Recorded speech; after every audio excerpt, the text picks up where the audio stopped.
کر دیا مشرق و مغرب میں اجالا جس نے، اسی انسان کو محبوب خدا کہتے ہیں، نام سنتے ہیں تو سب صلی اللہ کہتے ہیں۔ اللہم صلی علی سیدنا محمد وعلی آل سیدنا مولانا محمد وبارک وسلم۔ سب سے پہلے ایک بات تو یہ سمجھ لیجئے گفتگو کی بنیاد کے طور پہ کہ جو ہم بار بار یہ کہہ رہے ہیں اسلامک بردرہڈ، اسلامی بھائی چارہ، تو کیا ایسا نہیں ہے کہ باقی مذاہب کسی بھائی چارے کی بات نہیں کرتے؟ کہ دنیا میں جو باقی فیتس ہیں، جو باقی قوانین ہیں، تو کیا ان کے اندر بھائی چارے کی کوئی بات نہیں ہے؟ جو صرف ہم ہی دعویٰ کر رہے ہیں کہ اسلام میں بھائی چارہ ہے؟ کہ سوال پیدا ہوتا ہے نا، آپ کے ذہن میں ہوا ہوگا کہ آخر پر یہ اسلامی بھائی چارہ، اسلامک بردرہڈ، یہ لفظ بار بار کیوں بولا جا رہا ہے؟ یہ ایک بنیادی نقطہ ہے۔ میں یہ سمجھتا ہوں کہ آپ نے دیکھا ہوگا کہ جو جہاں گاڑیوں کی مرمت ہوتی ہے، گیریجز ہوتے ہیں، تو میں کہیں گیا تو میں نے دیکھا کہ وہاں دو قسم کی تصویریں لگی ہوئی تھیں۔ جب کسی کار کا ایکسیڈنٹ ہوتا ہے اور وہ پوری ٹوٹ پھوٹ جاتی ہے، تو جب اس کو ڈینٹنگ پینٹنگ کے لیے لے جاتے ہیں تو پہلے تصویر کھینچ لیتے ہیں اس کی اور اس کو لگا دیتے ہیں، اور اس کے بعد 1-2 مہینے کے بعد جب وہ کار ڈینٹ اور پینٹ ہو کے وہ صحیح ہو جاتی ہے، پھر دوبارہ تصویر کھینچتے ہیں اس کو بھی لگا دیتے ہیں۔ سوال یہ ہوا کہ آخر یہ 2 تصویریں کیوں لگائی؟ انہوں نے جواب یہ دیا، یہ 2 تصویریں ہم نے اس لیے لگائی ہیں کہ جو گاڑی کی صحیح تصویر ہے وہ آپ کے سامنے رہے، اور جب گاڑی ہمارے پاس آئی تھی وہ کس حال میں تھی وہ بھی آپ کے سامنے رہے۔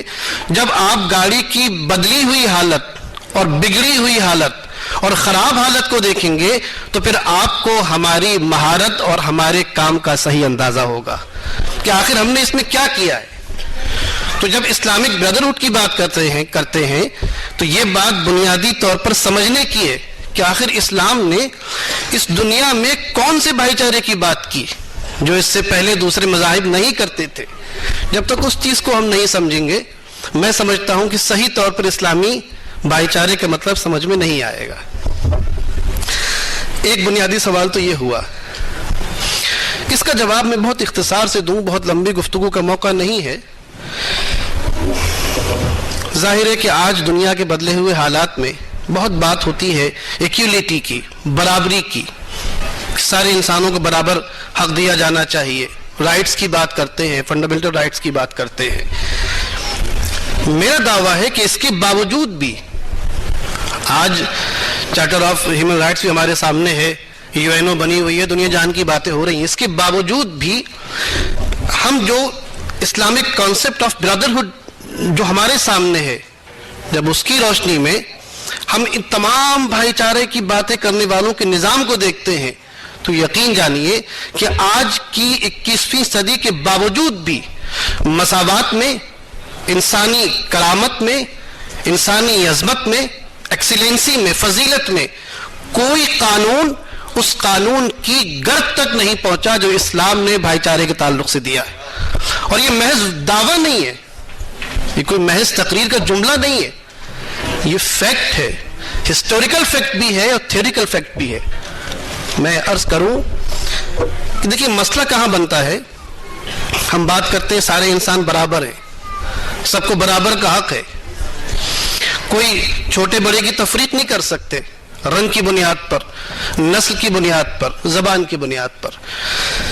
اسلام جس زمانے میں دنیا میں آیا تو اس وقت یہ تھا کہ انسانیت کو صلاحیت کی بنیاد پر نہیں، ایبیلٹی کی بنیاد پر نہیں، بلکہ اس کی انسانیت کی بنیاد پر چھوٹا یا بڑا سمجھتے تھے لوگ۔ ظاہر ہے کہ آج ڈاکٹر سلیم صاحب میرے سامنے بیٹھے ہیں، یہ ڈاکٹر ہیں، اگر کوئی مریض آئے گا تو انہی کے پاس جائے گا نا، میرے پاس کاہے کے لیے آئے گا وہ؟ میں تو نہیں بیٹھ سکتا اس کرسی کے اوپر، تو کہ میں اس پہ اعتراض کروں کہ یار میں کیوں نہیں بیٹھ سکتا، میں بھی تو انسان ہوں، آخر یہ تفریق کیوں کر رہے ہیں آپ؟ مجھے ان سے چھوٹا کیوں بنا رہے ہیں؟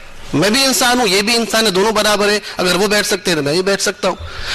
ذرا غور کیجئے، یہاں جو تفریق ہوئی ہے، یہاں جو چھوٹا اور بڑا مانا گیا ہے، وہ انسان ہونے کی بنیاد پہ نہیں ہے، وہ صرف